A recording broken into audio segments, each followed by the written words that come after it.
You know, I finally decided to review a Boruto chapter, and the boys go on hiatus. You can't make this up.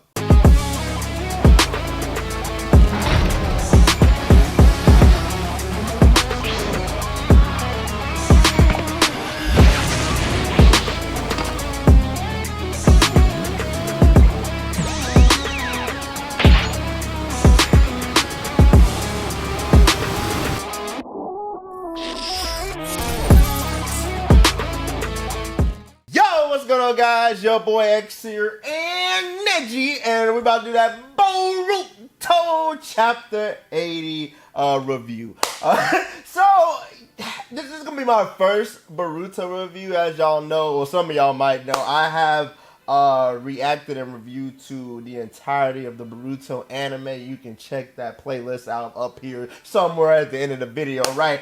And I've always been reading the manga, you know, because the manga was kind of so far ahead. I was like doing both, you know. I was like doing the anime and doing the manga, especially since the anime, you know, they had like the fluff episodes or arcs, you know, that ain't happening in the manga. So it was like, okay, they ain't never gonna catch up. Then they got closer. I'm like, oh, well, damn. But I didn't stop. I've always, just kept reading the manga. The last chapter, I really wanted to review for you guys, chapter 79. I just didn't get around to it, but I promised that I was going to start reviewing these chapters. And here we are with chapter 80. And once again, it is fire. And I don't know if this is like the end to part 1, but the way they set up the ending, if it is, I think this was like the perfect way to like end part 1, and hopefully in chapter 81 we'll get like that time skip or whatever, right? But basically, this chapter left off, you know, where we left off with the last one, where Kawaki makes everyone believe, you know, Naruto is dead. You know, he tells Shikamaru that. Shikamaru, is that true? You know, right? And, you know, he's like, yeah, you know, Boruto killed him, right? So, makes people believe that. So, of course, now they're more hell-bent on getting Boruto. And, you know, you have Simi Ray, who basically, she's like, okay, what was that flash? What's going on? And I gotta give her some props with this chapter, cause she put stuff together so quick later on in the chapter, like when she starts like talking to when she starts talking to Sarada, and so we get a little bit of that. Of course, we see Sasuke, and there were like at first, cause I do be like watching. I be reading people, you know, comments and stuff when like the spoilers leak for the, like, you know, when the leaks for the chapters happen, right? And people were thinking maybe Sasuke wasn't gonna be affected, you know, by Ida's whole thing.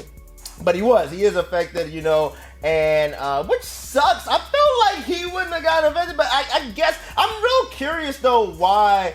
So I know we'll probably find out at a later date, but why Sarada and Simi Ray aren't affected by, you know, Ida at all. Like I said, we'll probably find out later on, but that's just so interesting that it's only them two. Like, you would think it'd probably be like a little bit more people, but I guess they just want them stakes to be real high where everybody's like, right?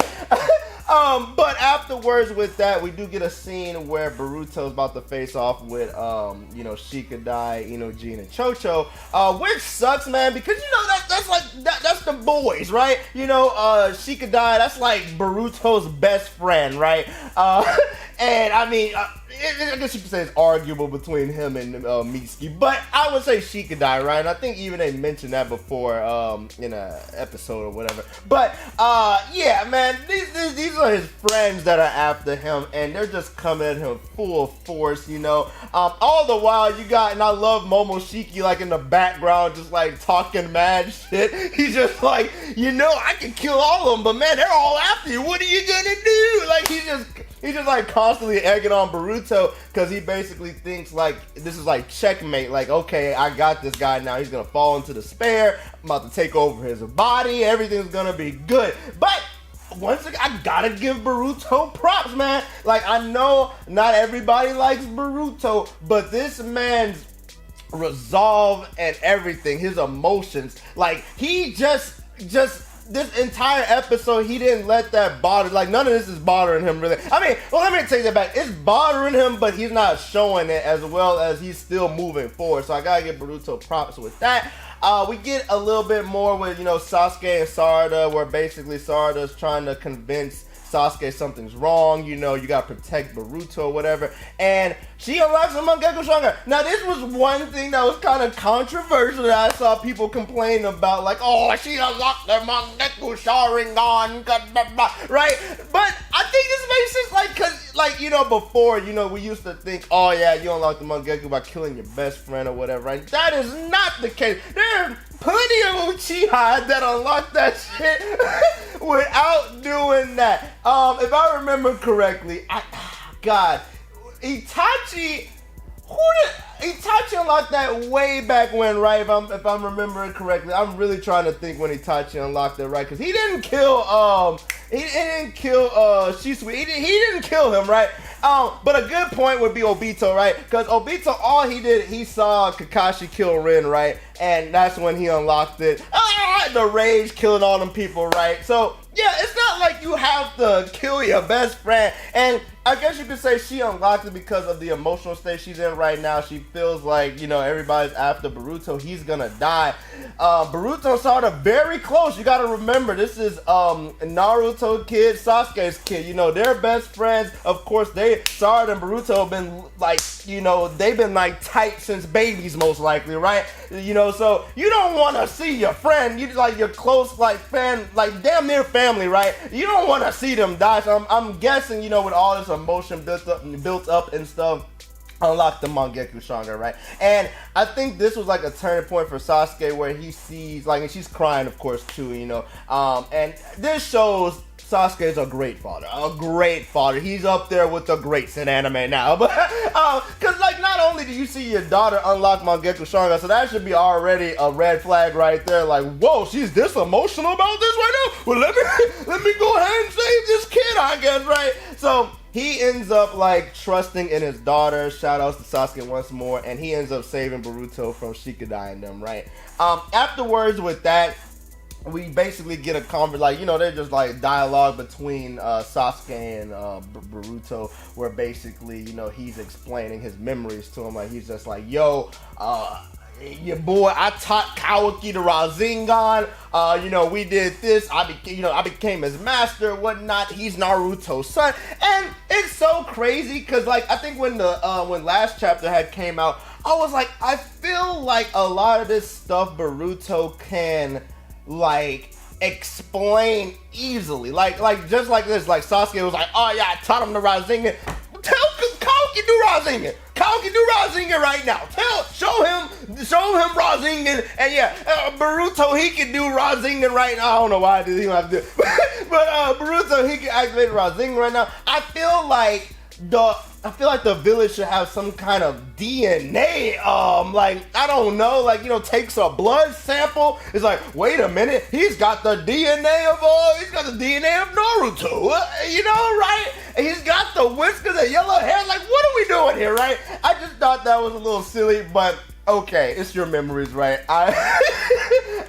It's just jokes. But anyways, so he says all that to Boruto. All the while, this is like, I think when like Ida and Damon come, and you know, I was surprised that she actually apologized to Boruto. Like, she basically was like, I didn't want it to go this far, you know, my ability just activated. Like, so she basically didn't know that this was gonna happen, and so I gotta give her a pass. That she didn't know this was gonna happen, but the way, and I think it was Momo, it was either her or Momoshiki. I think it was her, where basically she was like, or, you know what, I'm sorry, I think it was, I kind of have to go back to the chapter, but I think Momoshiki basically was like, hey, you know, this isn't like genjutsu or like that, you know, these memories are gonna be forever type of deal, like, you know, you can't change it. So like, even if you kill Ida, you know, everybody's gonna have the same memories. So this makes me wonder how Boruto is eventually gonna end, you know, like,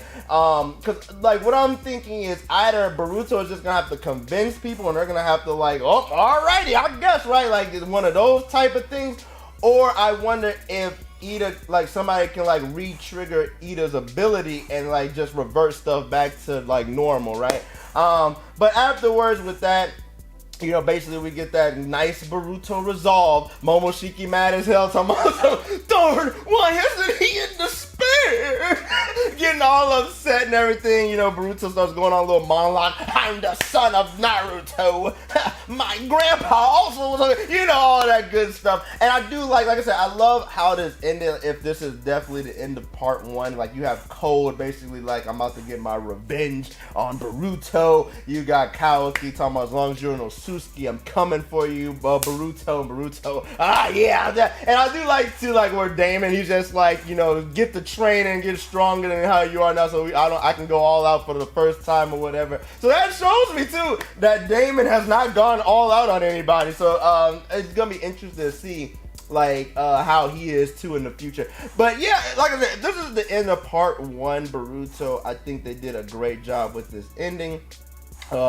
You know, just setting up everything. You know, you got Cold, you got Kawaki, you got Boruto and Sasuke together. So oh my god, if in the after the hiatus, if we just start back with the time skip, oh my god, wow, it's gonna be lovely, right? But yeah, I'm so curious where we're gonna go from here. We still have a lot of questions that haven't been answered, obviously. We got all this crazy stuff going on, and throughout all of this, my only question is where the hell Kashi Koji is. Like, this man been MIA for the longest. I'm just like, man, do we gotta put this boy on some milk cartons? Like, that's all. Because I think a lot of people thought, like, for some, like that he was gonna train Boruto. It's still gonna be the case. Like, maybe they'll find him or something later down the road. But this is interesting, you know, and I'm curious how the Boruto Sasuke dynamic is gonna be now that, you know, he's like still like kind of sorting with his memories or whatever. But they did a time skip, I guess that's fine, right? So we'll see how this goes. But y'all let me know in the comment section below what y'all thought of this chapter. And yeah, from here on out, I will be doing chapter reviews, so just be on the lookout for that. But that is all, guys. Remember, for more Boruto and live reaction reviews in the future, anime or manga, make sure to hit the subscribe button down below if you're new to the channel. Hit the bell, get notified when I drop my videos. Follow your boy on Instagram, Twitter, Discord, TikTok, all that good stuff in the description box below. Yeah, like the video, guys. Like the video, comment. Let me know what y'all thought of the chapter and what y'all looking forward to in the future. And as always, guys, been your boy X and Neji. Don't forget about this boy. We out. Deuces.